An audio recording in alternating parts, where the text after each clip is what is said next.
Привет, друзья!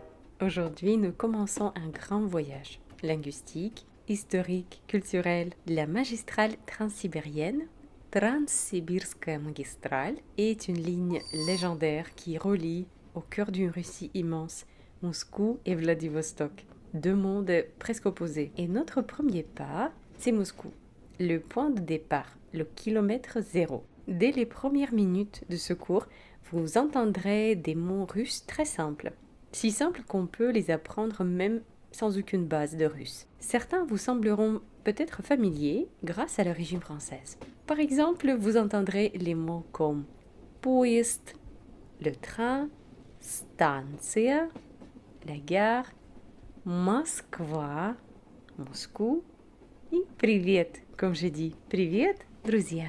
Ces mots reviendront tout au long du voyage et deviendront naturellement une partie de votre vocabulaire. Notre voyage sur la magistrale transsibérienne, pas Transsibu, commence maintenant. Avant d'aller plus loin, voici comment ce parcours est construit. Ce cours est un voyage sur le train sibérien transformé en itinéraire pédagogique. Nous passerons 10 stations et chaque arrêt sera fragment d'histoire, de culture, de rituels, une ambiance particulière de lieu, un sujet de langue russe et un petit monde de sens, d'images et de mentalité. Chaque leçon est accompagnée d'un PDF au format compact que vous pouvez imprimer. Un carnet de voyage, sorte de votre carnet de route à la russe. Vous y trouverez toujours des notes sur la ville, un mini dictionnaire, des phrases utiles, un espace pour vos propres observations et vos rêves. Dans le PDF d'aujourd'hui, vous trouverez les mots utiles comme billet, le billet, kassa, guichet, расписание, horaire, перрон, le quai et bien d'autres. Et chaque station aura aussi sa page visuelle.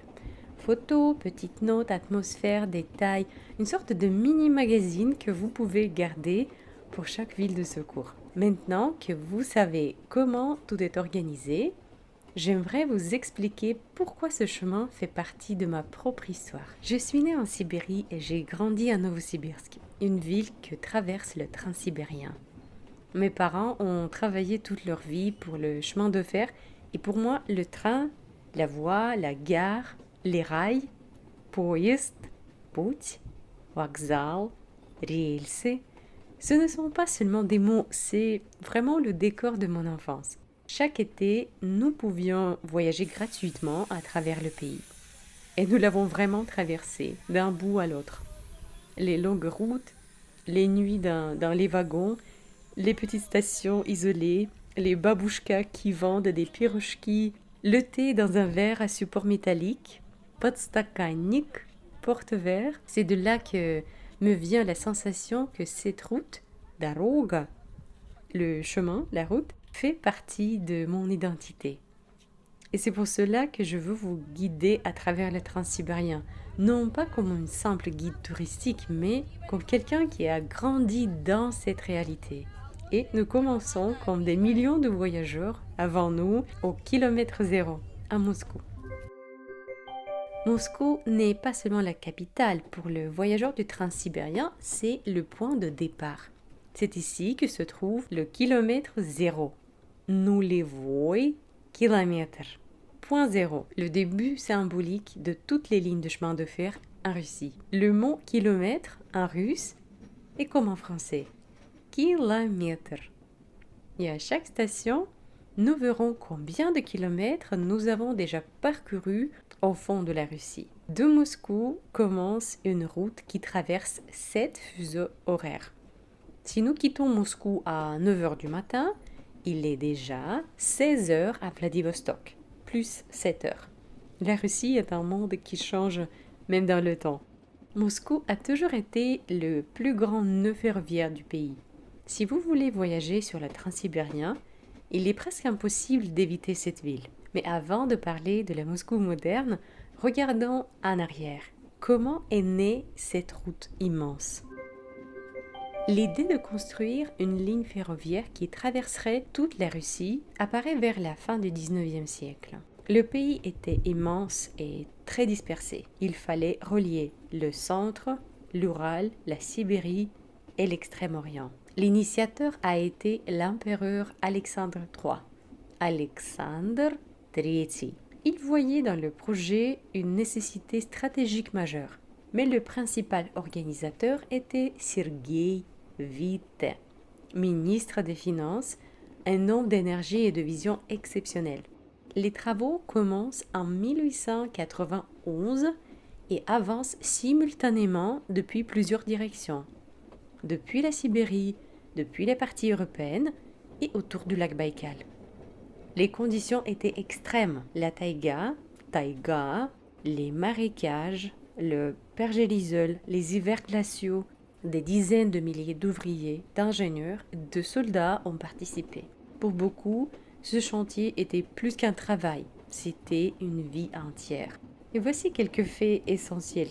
Le transsibérien reste la plus longue ligne ferroviaire du monde, environ 9300 km. Certains tronçons ont dû être reconstruits seulement quelques années après, tant le terrain était difficile. Cette ligne est devenue une véritable artère de transport, faisant naître ou prospérer de nombreuses villes, y compris ma ville natale, Novosibirsk. Depuis, 3 époques se sont succédées, impériale, soviétique et moderne, et le transsibérien relie toujours l'Europe et l'Asie. Et bien sûr, tout commence ici, à Moscou. Aujourd'hui, Moscou est un mégapole où le passé et le futur coexistent à chaque coin de rue. Et l'un des meilleurs endroits pour ressentir cette rencontre, c'est la place des 3 gares, Площадь трех вокзалов, ou bien, comme on l'appelle, Вокзальная площадь. Ici, sur la même place, se trouvent 3 grandes gares ferroviaires. Kazanский вокзал, gare de Kazan. Ленинградский вокзал, gare de Leningrad. Ярославский вокзал, gare de Yaroslavl.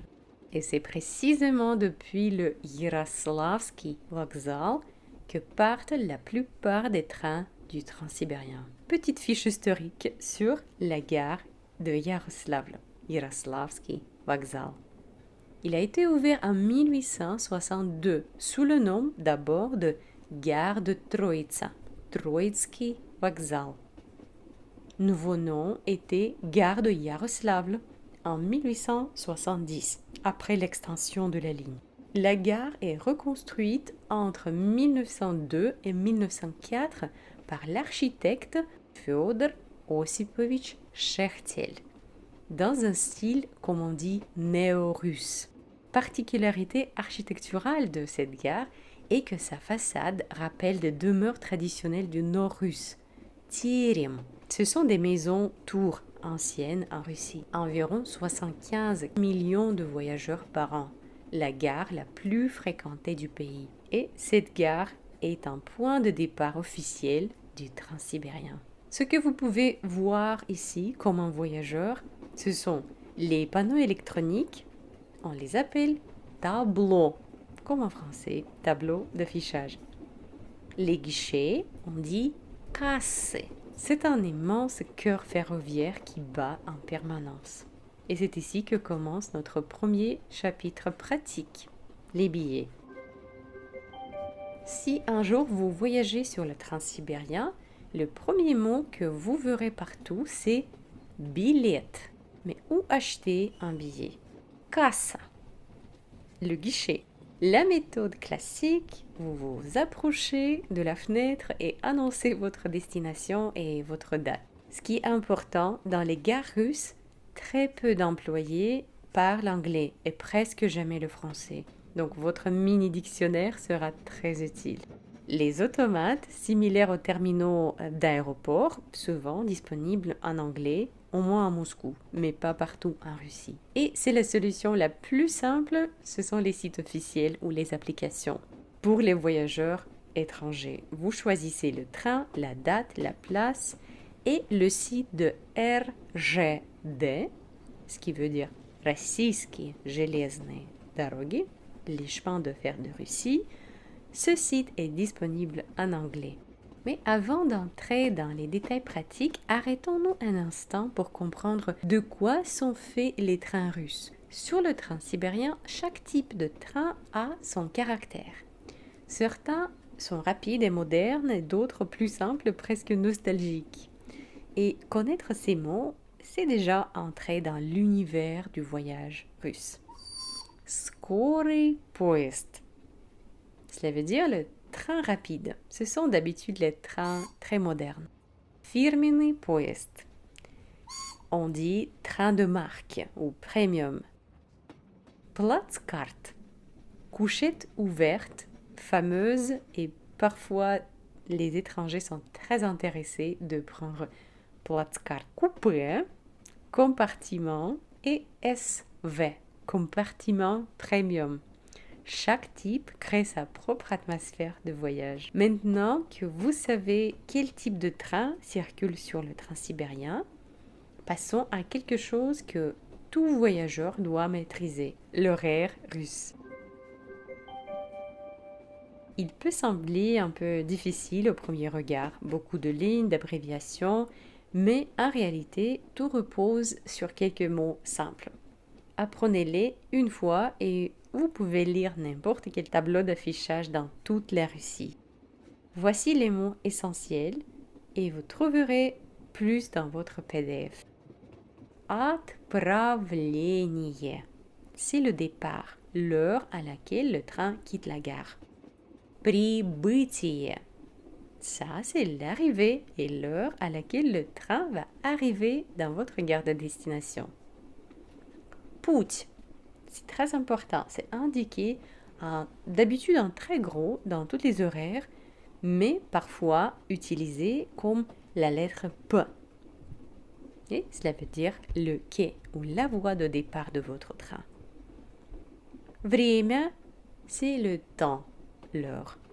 Durée de trajet, l'heure de départ ou l'heure d'arrivée. Regardons un exemple de situation.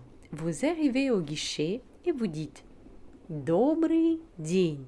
Я хочу купить билет Москва-Екатеринбург. Cela veut dire bonjour, je voudrais acheter un billet de Moscou à Екатеринбург. On peut vous demander en retour. На какое число? Pour quelle date? Утром или вечером? Le matin ou le soir? Coupé или плацкарт?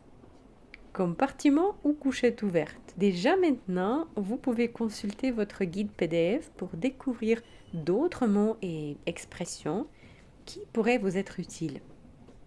Selon votre situation, vous pouvez noter certains mots ou phrases dans les espaces libres de votre carnet. Si vous avez une mémoire mécanique, c'est une méthode qui fonctionne très bien. Nous voilà dans l'atmosphère du départ. Et il y a quelque chose d'étonnamment russe dans le moment où un train s'apprête à partir. Sur le quai, vous pouvez voir les gens qui portent des sacs et parlent fort, les chefs de wagon qui vérifient les billets. Dans les wagons, on sent déjà l'odeur du métal et du chemin. Et quelque part, l'eau bout pour le thé.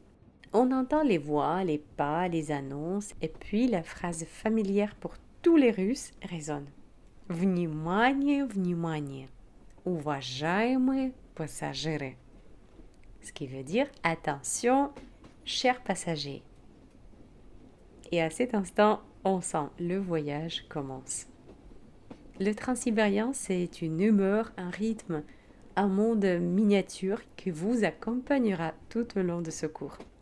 Beaucoup de mes voyageurs, à qui j'ai organisé un voyage sur le transsibérien, m'ont dit qu'il leur arrivait quelque chose d'inattendu en route. Certains se mettaient à dessiner, d'autres à écrire, d'autres encore découvraient en eux une créativité oubliée. Parce qu'il y a quelque chose de magique dans cette route. Elle change votre rythme intérieur, crée un espace pour l'inspiration. Donc, nous avons découvert Moscou comme un véritable point de départ, historique, symbolique, vivant.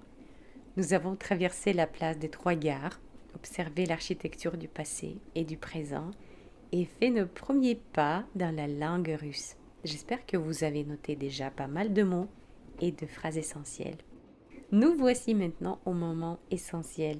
Les annonces résonnent, les voyageurs se pressent, les wagons s'alignent, prêts pour la longue route. Nous montons à bord, trouvons notre place et rangeons nos affaires. Et devant nous s'ouvre un voyage étonnant, un voyage capable de transformer notre regard sur le monde. Installez-vous confortablement, prenez une tasse de thé dans un porte-verre classique russe qui s'appelle Podstakannik. Podstakannik. Notre train démarre. Le train sibérien nous attend.